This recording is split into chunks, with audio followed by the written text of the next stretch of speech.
look at the colonial history of the subcontinent, when India was colonized by the British, it was before independence. So what the British did and how resources were exploited. So when we've got colonial powers coming and changing the structure of the society, and along with that, both the mode of production and at the same time, how people should be living, when Christian missionaries started to go in various parts of Africa, various parts of Spanish missionaries going to various parts of Central and South America, the introduction of Spanish language, this introduction of French language, introduction of English in various parts of British colonies, introduction of Portuguese in various African countries colonized by the Portuguese. So we've got forces coming from outside which the local people have no control. There are a lot of structures being imposed from education, from language, culture, dress, food. So inevitably, when these things are happening, they're going to impact on the local people. That's logical. Consider it. A tribal community in a tribal village in Africa, living as one community, one village where everything is shared. And suddenly a group of white missionaries arrive with the Bible and said, okay, now you have to start wearing this kind of clothes, and now you have to start speaking this language, and now you have to start eating a particular food that the native had never heard before. So it is likely to transform behavior. It is likely to transform how people would consume when different types of food, different types of clothes, schools are constructed and they're taught in a particular language. They're being taught about the history of Great Britain, which they had never heard before. They're learning about kings and queens. They're learning about Shakespeare. They're learning about Henry VII. Alien history. Just imagine the history that was taught in this part of the world when the British had colonized. Okay? What were the structures imposed, the kind of curriculum that was imposed. So you can imagine the impact it's going to have on children growing up. The impact is going to have on family unit, and now families are taken away from one rural village into the large city, because now the cities are exploding, more and more people going. There is urbanization, growth of industries, economic development, the shift, the demographic shift from villages into the larger towns, towns becoming cities. So naturally, it's going to impact on behavior.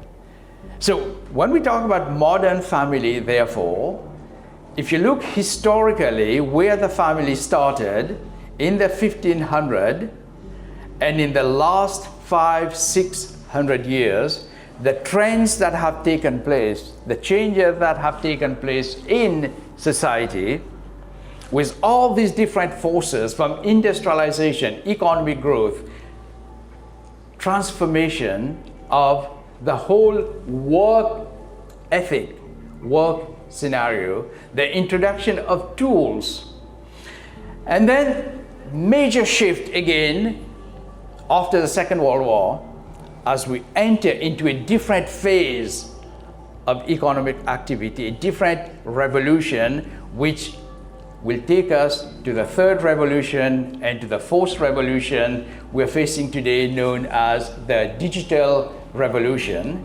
So you can see, if you break historical development of society into these four phases, it'll be easier to understand how each phase, what kind of impact it had on human behavior, and especially on the mode of production and on consumer habits of individuals. So what is the modern family? And here I'm going to begin my analysis from after the Second World War. What happened? The Second World War was a major landmark. When Europe was almost destroyed by the war, there was a massive movement to try to reconstruct war-torn European countries, from Germany all the way to Belgium, France, all those nations affected by the war. There was this huge construction of European societies after the war. Lots of resources were invested to try to rebuild these war-torn nations. And naturally, when the reconstruction started, we have also the introduction of new ideas.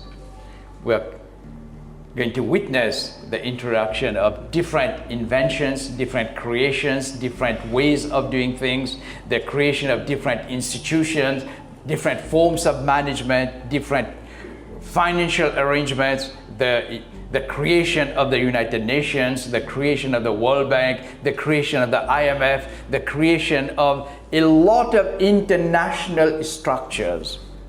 Okay? And that happened after the Second World War. So for instance, the World Bank was created immediately after the war. I think it was created around 1947, 48, around that period. Then we have the creation of the IMF, which again started to control resources and looking at financial situation in various parts of the world. In parallel, something else occurred after the war. A lot of countries which were colonized were beginning to become independent. And we call that the nationalist movement, and witness that also in this part of the world. The growth of nationalist movement, putting pressures on European countries which had colonized various parts of the world. So we've got a lot of nations now becoming independent, okay? In Africa, in Asia, in Central America. So when these nations now, after the creation of India and Pakistan, then we've got various parts of the world in the 1950s and 60s becoming independent. So you can imagine, immediately after becoming independent, what's going to happen in these countries. They are not agricultural countries in the sense that how they existed 500 years ago. You cannot go back to history. A foreign language has already been introduced. A foreign culture has already been introduced. A foreign religion has been introduced. Foreign clothes has been introduced.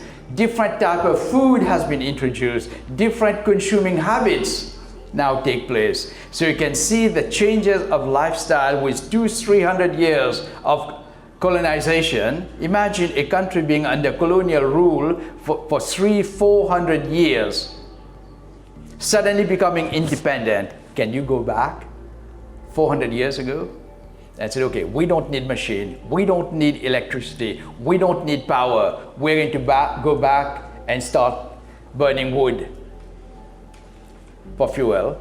You can't go back. A lot of mining taking place, coal mining introduced, industries introduced under colonial rule. We've got the introduction of cotton, we've got the introduction of silk, steel power, iron plants, tools, machinery, electrification, railways, and most significantly, the introduction of schools. Now, almost all the nations that were under colonial rule, schools, kids going to schools, kids going to universities, a lot of families starting to send their children to school, and now we've got a generation evolving who are educated in a modern way of thinking. Okay, so if you look at schools, the type of schools, the type of universities that evolved in the former colonies, they were all European models, right? Look at the curriculum, look at instructors who were teaching in these schools, and when the colonial powers left, a lot of teachers, missionary teachers, Catholic, Christian missionary teachers stayed behind, not so much during the colonization of India, but if you look at Africa would be a very good example. Churches everywhere. So can you shut down all the churches and refuse the children going to church? After 400 years of colonization, the official church now is Christianity. Can you go back? So now you're not a traditional family anymore. You are a Christian family. Okay? And a Christian family is different from an agrarian family. A Christian family is very different from a peasant family that existed 200-300 years ago. And then with migration, and here I'm talking about internal migration, not outside the country, workers migrating from the villages into the cities, into the towns where space is limited. In the past, people would be having, 7, 8 children, normal. As we enter the 1960s, going into the 70s, the structure of the family becoming smaller, particularly in urban areas. And in Europe, it has already started after the war, where families shrunk. And now we have the evolution of the modern family, and in sociology we call that the nuclear family. And what is a nuclear family? The nuclear family is the opposite of the extended family we talked about earlier on. The extended family comprising of more than one generation living in the same dwelling, sharing the same resources, living in the same house or in the same property. The extended family now giving rise to the modern nuclear family. And the modern nuclear family, the definition is parents and children, father, mother, and 2 kids. Okay? The definition of the modern nuclear family, where even the number of children is no longer as it was 100 years ago, where it was normal for families to have a number of children, having large families, and now we have the evolution of the modern nuclear family, where family shrunk. And today we're feeling the impact of the small family. Why do you think there's an aging population in Europe, in North America, in Japan? Very simple explanation. When population shrunk, when the family became smaller, okay, and the average size of the family in North America 20, 30 years ago was what? 2.5 children per family. And you take that over a generation, so you have an aging population, you have more elderly people today in Europe, in North America, in Japan, as opposed to younger generation, younger people. So we've got more elderly people, and this is one of the consequences of the shrinking of the extended family into the modern nuclear family. And then in Europe, significantly, with changes in technology, with changes in science, medical research, people living longer.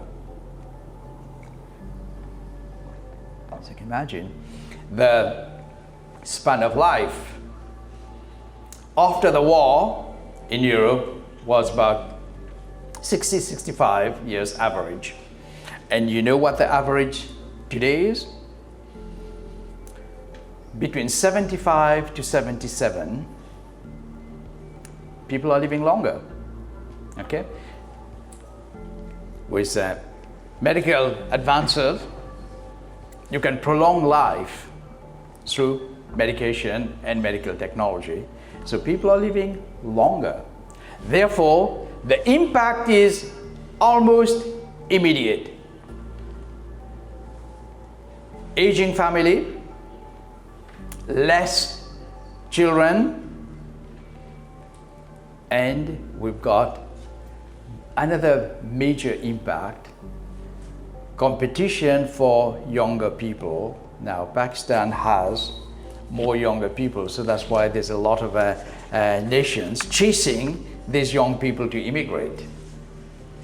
Look at Canada, New Zealand, Germany, UK, France, New Zealand, Australia. They're all fighting for the same pool of labor because they don't have enough younger people. If Canada doesn't take 400,000 immigrants from outside, it cannot survive. So naturally, in those type of societies with different influences, can we talk about one type of family? We can't talk about extended family anymore. Families are moving, families are dynamic, family is no longer a single homogeneous unit. And then when we come to the digital revolution, which started around 1990 onwards till about 2010, that's a forced revolution. We call it the digital revolution, and that has significantly impacted on human behavior. You can do a lot of things. You look at advances in communication technology. You look at advances in machinery. You've got advances in education. You've got advances in medicine. So in all these areas, technology has played a significant part. And now in the digital world, families have been affected, have been impacted, and in some researchers would argue positively, but most cases, behavior has changed. How much time, for example, a family has with their siblings. The mode of production has altered, where you have to work longer hours. People are working at different distances. So family could be living in one city and you're working in a different city, and that has become normal. People are leaving their family to work in different countries. So you get a contract for 3 years in the Gulf, you're gone. Okay? One member of the family gets immigration papers, so you're working in Germany. You have to leave the family behind. Okay? And almost every third or fourth family you talk to, they've got one member of the family working abroad, and that has become reality.